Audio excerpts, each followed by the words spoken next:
different places where I began to really, Pastor of God was doing great. And that at that point, that was a unique church to most people in the world. We began to raise up millionaires, and we began to do things that most churches had not seen, and most churches definitely were not doing.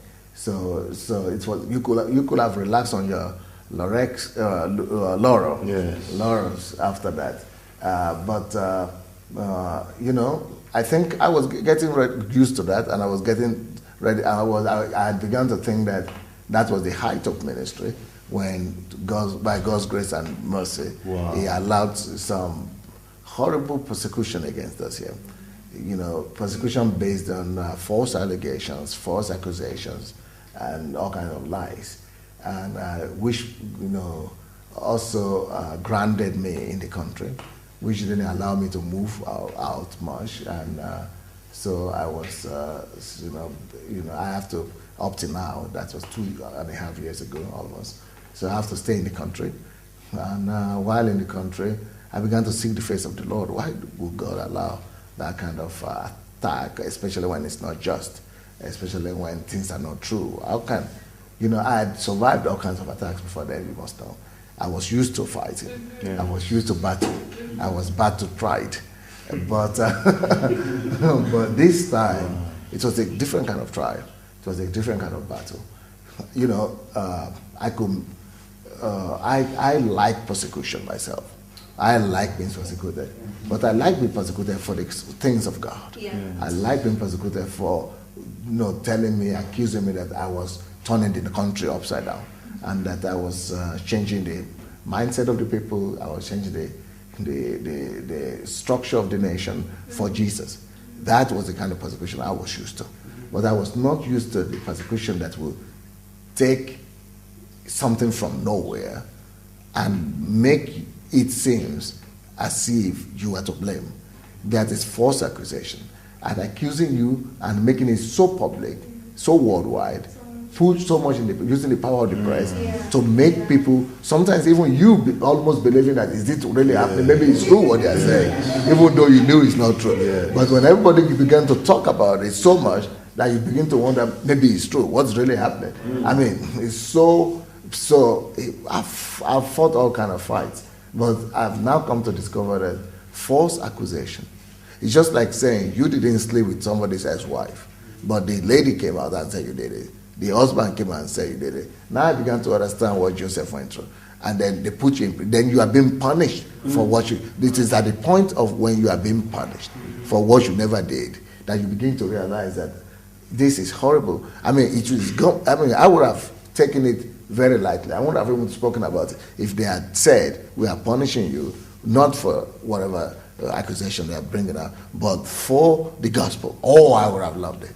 Because that is prestigious. That makes it looks like that I'm really suffering for God. Yes. But here it's so well disguised that they are really bringing out facts, false facts, lies, and saying this is what happened. And so they are saying this is not gospel. So they are really differentiating and separating it from the gospel and religion. This is not religion. We are not touching his faith. This is not. This is what he did. And when everybody began to believe that, and then you begin to suffer for that, whereas nobody seems to know if it is really true or not. But you are the only one who knows it's not true, and everybody else thinks it's true. And then you have been punished for it already. But where the crisis begins is not even there.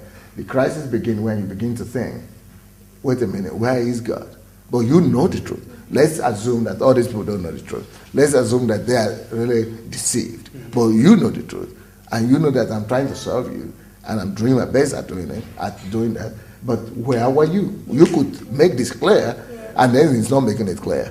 So that is when I now discover that whenever you pray, and you bind the Satan, and you bind the devil, and you curse Satan, and then the problem is not being resolved, then you must know that it's time for you to begin to call on God to talk to you, to begin to listen to God. So that was what I did the first year. I just needed to hear what was going on and what God wanted to bring out of it.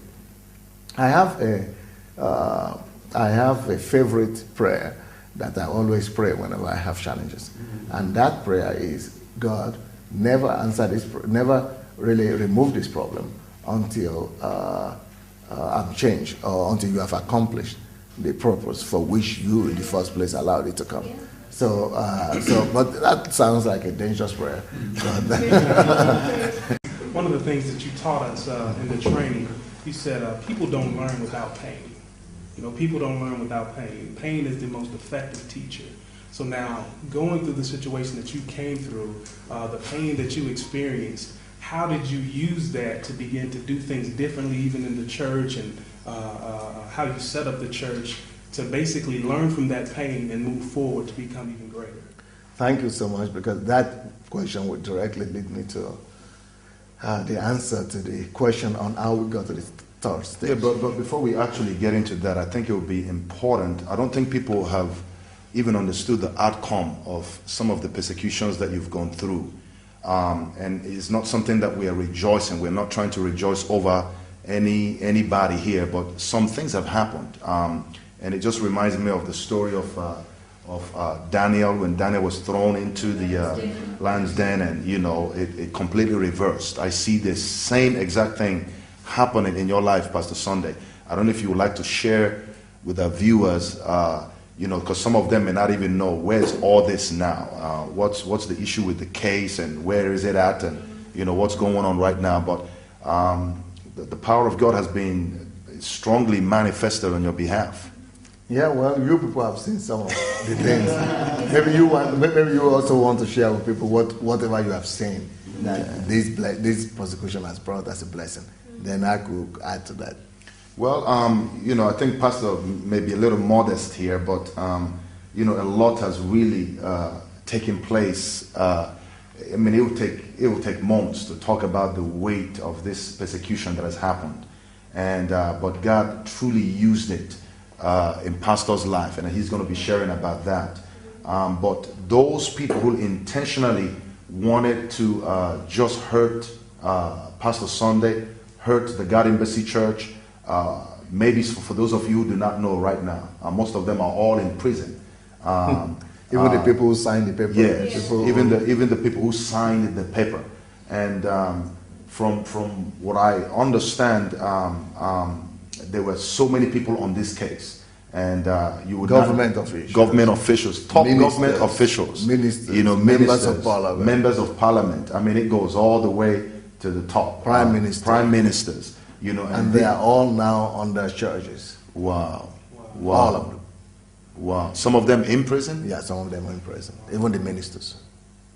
Wow. And I remember something you said, I think this was on Charisma or something. They said I was going to be in prison. The people who said I was going to be in prison, they are now in prison. The people who supported them, they are under house arrest. Wow. Wow. Or under, probation. Yes. And for since 2008, that's about 2 years plus, going on 3 years right now. Nothing has been. They couldn't substantiate their accusations. How many volumes of documents did they have? 800 volumes of 200 pages each. Say that again, sir.